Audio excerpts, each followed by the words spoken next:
welcome back to the Plastic Disasta channel. The final bird we're going to look at is the RG Wing Gundam, the main Gundam that appears in the anime series Gundam Wing for the first half.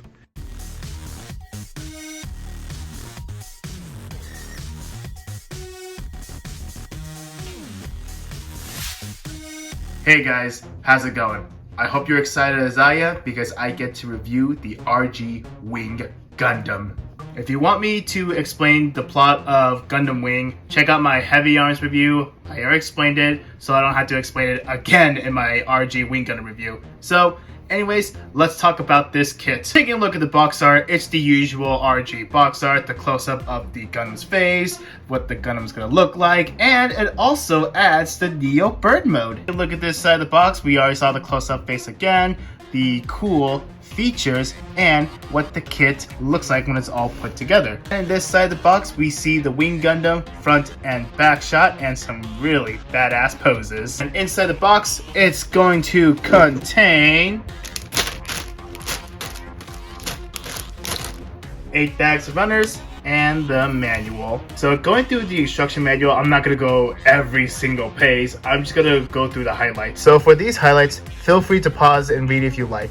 So for this one, it's basically what you need to know about the Wing Gundam. For this one, it talks about the bird mode, I believe, and it's all in Japanese. But hey, at least we're still sticking to the theme. So I think you're better off reading the wiki page. Right here, it's about the weapons. And once again, it's in Japanese. Take a look at the back of the manual. Is gonna be the sticker placement. Well, marking stickers, excuse me, and the color guide if you're planning on painting it. Starting off with Runner A is gonna be the multicolored parts. Right here is gonna be the white parts, the gray parts, and right here it kind of looks like brownish gray, and right here is gonna be the clear green parts. And I can tell that's gonna be parts for the Buster Rifle, that's definitely parts for the head, and that's parts for the shield. Runner B is gonna be the Advanced MS joint, and that is gonna be parts for the backpack. And of course, it is a common thing for real grades. But for this one, they're getting rid of the Advanced MS joints for the inner frame, and I will explain why. What better way to explain to show you Runner C, because that is gonna be the inner frame parts,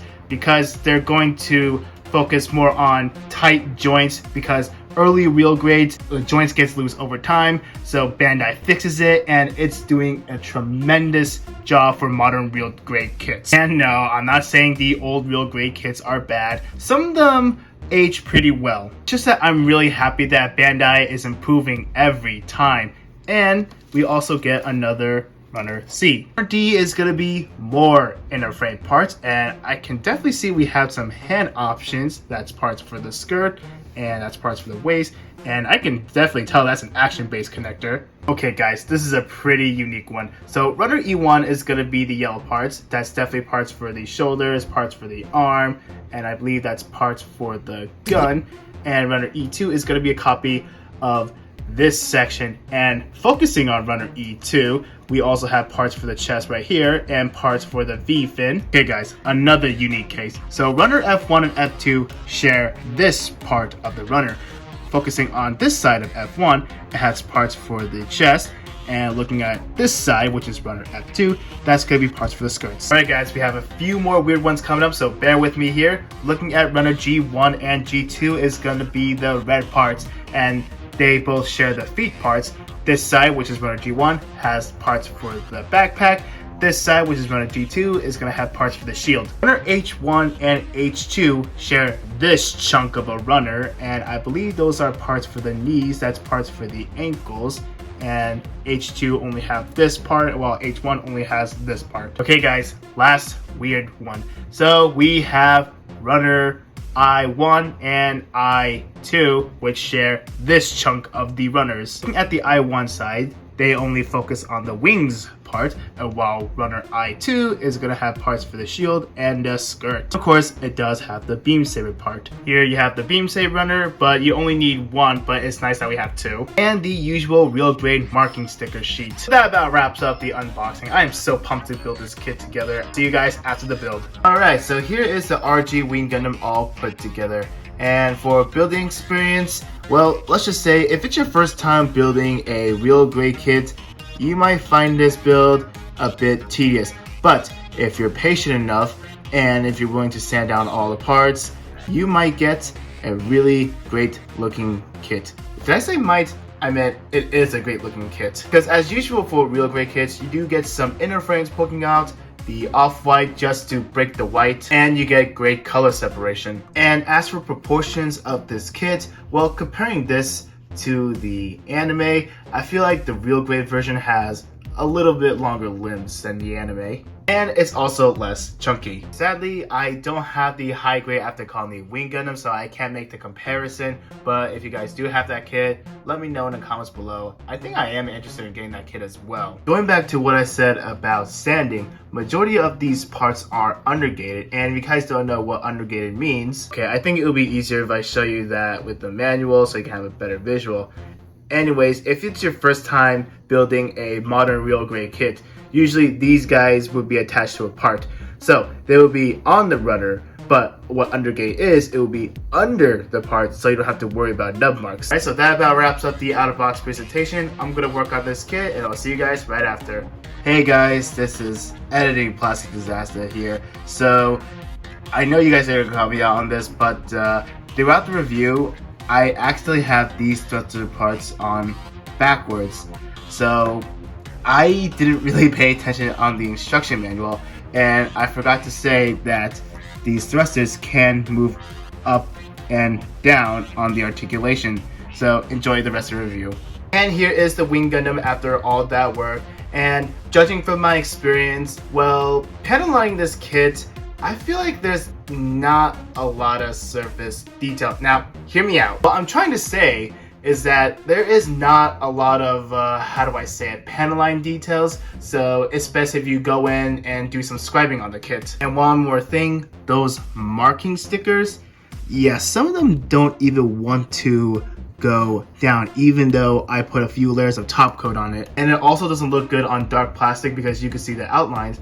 But from my experience, it does look somewhat convincing to me. And these green stickers you saw, you don't need to apply them because you already have clear green plastic, because what's the point of covering the clear green plastic with green stickers? For accessories, as you can see, he already has the closed fist. You have these open palm hands, 2 of the weapon holding hands for him to hold the beam saber, and a trigger finger hand attached to the iconic Buster rifle. And yes, the Buster rifle can open up and you can take out the ammo canisters. Also, the handle can move in and out, but that's part of the transformation. And finally, you have its shield. And the cool thing about the shield, check that out. It's got a really nice mechanism that if you bend the shield, the beam saber handle will pop out. And speaking of the beam sabers, you do have 2 of the effect parts, but like I said in the unboxing, you only need 1. And to attach the shield, you just fold down this adapter, and yes, it does rotate, so you can put on either arm, and you can put it on the back of the arm. Oh, and I almost forgot the action base connector. As you may know, every real grade doesn't have a 3mm port in there. Moving on to articulation, the head is on a hinge and a ball joint. The shoulder can hinge forward and rotate. The shoulder pad can move out and fold down, but that's part of the transformation. The arm can go up this much. Bicep swivel. The elbow does bend on 2 joints, but due to design, you get this much. And of course, the wrist is on a ball joint. Onto the torso, you get an ab crunch and a waist swivel. And here's the cool part. Right here, you can extend it just a little bit, and this part of the torso can move out, so you get more movement. Usually, real grades have an opening cockpit, but for this kit, it does not. The front skirt is on a ball joint. The side skirt is on a ball joint. Back skirt can flap back and forth, and there's a really interesting mechanism where this part can move down. I don't know what this for, maybe I'll figure out later on, but in case if I don't, let me know in the comments below. So moving on to the legs, it can move forward this much. It can do the splits, but the side skirt can easily pop off, and it can move back that far. And you also get a swinging hip down mechanism, which allows to move the leg to move a bit higher. And if you want to do the full splits without having the side skirts pop out, there is a hinge right there which you can move the side skirt out of the way. It should look something like this, and there you go. Thigh swivel, double bend at the knee. The foot can move up this far, move back that far. The ankle armor is on its own ball joint. You get a foot rotation and a tiny little pivot. Also, the toes can move up this far, and it could bend down, but that's part of the transformation. Now, for the backpack, this is when things get a little too crazy. So starting off with something simple, the wings can flap forward and back, can move up and down and rotate. So this part of the wing can move up, and it could also split. This white part right here, you might want to get like a little toothpick just to get in there to open up. Once you manage to do that, it does split. And as for the red part, it does split as well.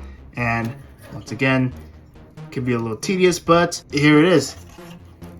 Here is what the wings looks like when it's all split up. Overall, the articulation is really great for a modern real grade kit. For size comparisons, here he is right next to the standard size RX-72, and the scaling is correct because the Wing Gundam is supposed to be shorter than the RX-72, but I think the Wing Gundam should be a little shorter. Looking at Bandai's point of view, of course, they're gonna have to make a great kit out of it, right? So, of course, with Bandai's great engineering comes with some compromises, and that's gonna be an ongoing thing for modern real grade kits. And no, I'm not mad about that. It's just something I want to point out. And keeping the Gundam Wing theme going, here he is right next to his buddies, the Heavy Arms and the Sandrock. And for those who are subscribed to me for a long while now, no, this is not canon. But check out the Shattered Glass story that TIG and I worked on if you want to see more of the Sandrock. And finally, here he is right next to his successor, the Wing Zero. And is it me or the Wing Gundam is slightly taller than the Wing Zero? But then again, I already did explain the compromises that Bandai made. Oh yes, and here he is right next to Optimus Prime and Godzilla. So now that you've seen the accessories and the articulation, now I'm going to turn the Wing Gundam into the Neo Bird mode. Try not to lose these hands.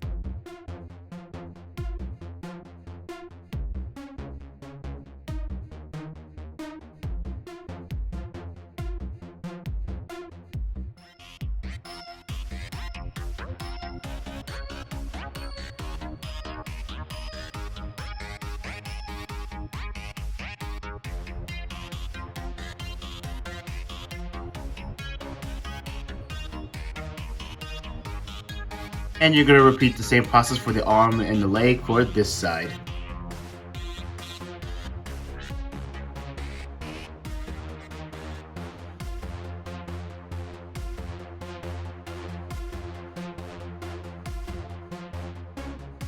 I just figured out that this could be the landing gear. And here we have the Neo Bird mode. And I gotta say, transforming this kit is actually easy. The question is, will the kit still be solid after transforming it? Well, I'll answer that question on my final thoughts. If you've seen some of my Transformers reviews, usually I would talk about the kibble, but since this is a Gundam, well, there's no point in talking about it. And what do I think of the Neo Bird mode? Well, even though I'm not the biggest fan of the mode, but it is a really nice touch that they included in the real grade. Well, that is going to be a common issue, but don't worry, it's an easy fix. And how do you fix it? Don't play around with it too much. Now, as for the other bird mode, like it was shown on the box, but only very tiny, well, it's very easy. But the funny thing is, it doesn't show it in the manual. Don't worry, it's a really easy thing to do. All you gotta do is just take out the Buster Rifle and take advantage of the leg's articulation and spread out the wings. And don't forget to bend this part of the shield.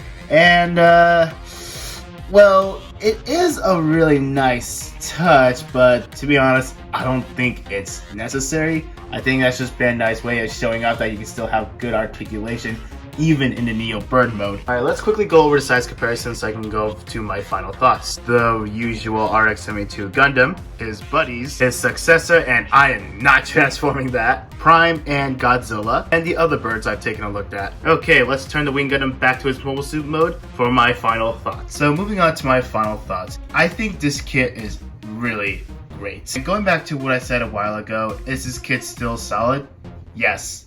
Yes, it is. Are you guys surprised that this is a great modern real grade kit? Well, you shouldn't be, because you know that real grades or modern real grades tend to be better and better. And I know this video is going long enough, but I can still say I highly recommend this kit, and it still goes well with your high grade after colony kits. That about wraps up the review. If you make it this far, thank you so much for watching this. If you want to see more content, be sure to subscribe to see more, and check out my other reviews. If you have any questions, concerns, leave a comment down below. And don't forget to leave a like as well, and I'll see you guys in the next video. So, my buddy, the Transformers Gundam, also known as TFG, decided to do a funny April Fool's video of the Kingdom War for Cybertron Galvatron review. And during that time in the video, Galvatron wasn't on stores just yet. And look at the like and dislike ratio. It's supposed to be a simple joke, but I guess not a lot of people find this funny because it's just a Rickroll video. But if you look at the end of the video, this fool decided to call me out. Well, TFG, I guess I have no choice. Stay tuned for the Leader Class Galvatron review.